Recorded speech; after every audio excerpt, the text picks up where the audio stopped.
অগপ বিজেপিৰ মিত্ৰতাত ফাট সমষ্টিয়ে সমষ্টিয়ে সংঘাত তীব্ৰতৰ বিপুৰীয়া সমষ্টিত অগপৰ হুংকাৰ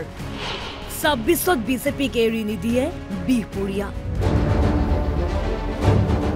বিধানসভা নিৰ্বাচনলৈ ৮-৯ মাহ আছে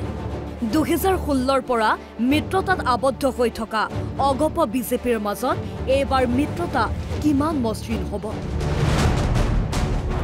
সমষ্টিয়ে সমষ্টিয়ে বিজেপিৰ বিৰুদ্ধে সৰব হৈছে অগপ মাজুলীৰ পাছত সংঘাতৰ বহিঃপ্ৰকাশ ঘটিছে বিপুৰীয়া সমষ্টিত ২০১৬ আৰু ২১ৰ নিৰ্বাচনত বিপুৰীয়া সমষ্টি লৈছিল বিজেপিয়ে ২০১৬ চনত বিজেপিৰ বিধায়ক হৈছিল দেৱানন্দ হাজৰিকা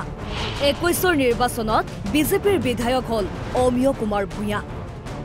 এইবাৰ বিপুৰীয়া সমষ্টিৰ অগপই নিজাববীয়া সিদ্ধান্ত ল'ব সমষ্টিটোৰ ২১খন অগপ আঞ্চলিক কমিটিয়ে সিদ্ধান্ত ল'ব ২৬ত বিপুৰীয়াত অগপৰ প্ৰাৰ্থী থাকিবই লাগিব কিয় বিপুৰীয়াত বিজেপিৰ বিৰুদ্ধে জাঙুৰ খাই উঠিছে মিত্ৰ দল অগপৰ নেতা কৰ্মী অগপ নেতা কৰ্মীৰ মুকলি অভিযোগ বিজেপিয়ে গুৰুত্ব নিদিয়ে অগপ নেতা কৰ্মীক ২০১৬ৰ পৰা ২০২১লৈ বিধায়ক দেৱানন্দ হাজৰিকাই গুৰুত্ব দিয়া নাছিল বৰ্তমানৰ বিধায়ক অমিয় কুমাৰ ভূঞায়ো গুৰুত্ব নিদিয়ে অগপক সমষ্টিটোত অৱহেলিত বঞ্চিত অনুভৱ কৰিছে অগপ নেতা কৰ্মীয়ে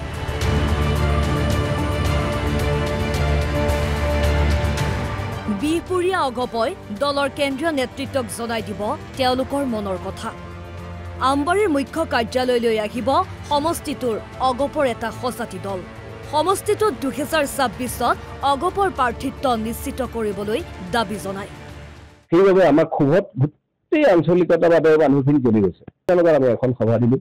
সভাত স্পষ্টভাৱে আমাৰ কেইবাজনো বিষয়ববীয়াই তাত মত প্ৰকাশ কৰিছে যে ২০২৬ চনত যদি আমাৰ অসম গণ পৰিষদক বিপুৰীয়া সমষ্টি পদটি এৰি নিদিয়ে তেতিয়াহ'লে আমাৰ গোটেই কমিটিখনে আমি পদত্যাগ কৰিম খুব আমি ১০টা বছৰ একোৱেই নাপালোঁ গতিকে ২০২৬ চনত মিত্ৰতাৰ ধৰ্ম ৰক্ষা কৰি ২০২৬ত অসম গণ পৰিষদক বিপুৰীয়া সমষ্টিৰ পদ টিকেটটি দিবৰ বাবে তাৰমানে আমি বাধ্য কৰাব লাগে কেন্দ্ৰীয় নেতৃবৰ্গক যদি কেন্দ্ৰীয় নেতৃত্বই সমষ্টিটো অগপৰ হাতলৈ আনিব নোৱাৰে তেতিয়াহ'লে কঠোৰ সিদ্ধান্ত গ্ৰহণ কৰিব বিপুৰীয়া অগপই সমষ্টিটোৰ ২১খন আঞ্চলিক সমিতিয়ে সমূহীয়াভাৱে দল ত্যাগ কৰিব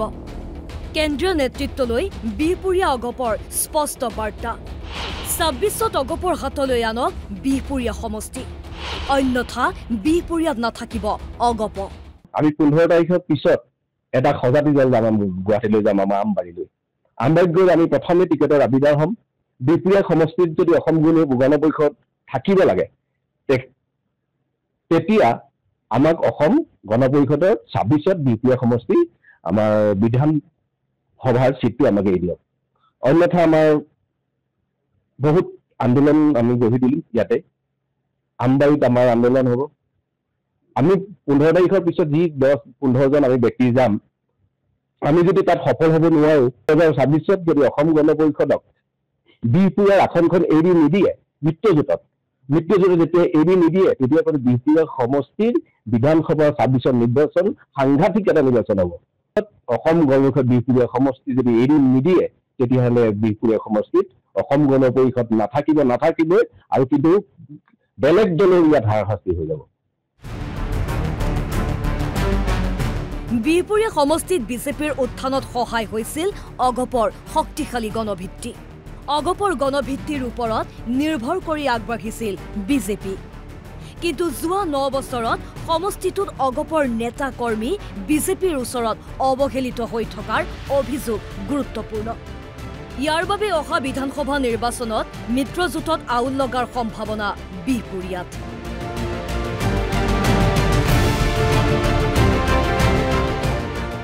বিপুৰীয়াৰ পৰা পংকজ কুমাৰ ফুকন NB নিউজ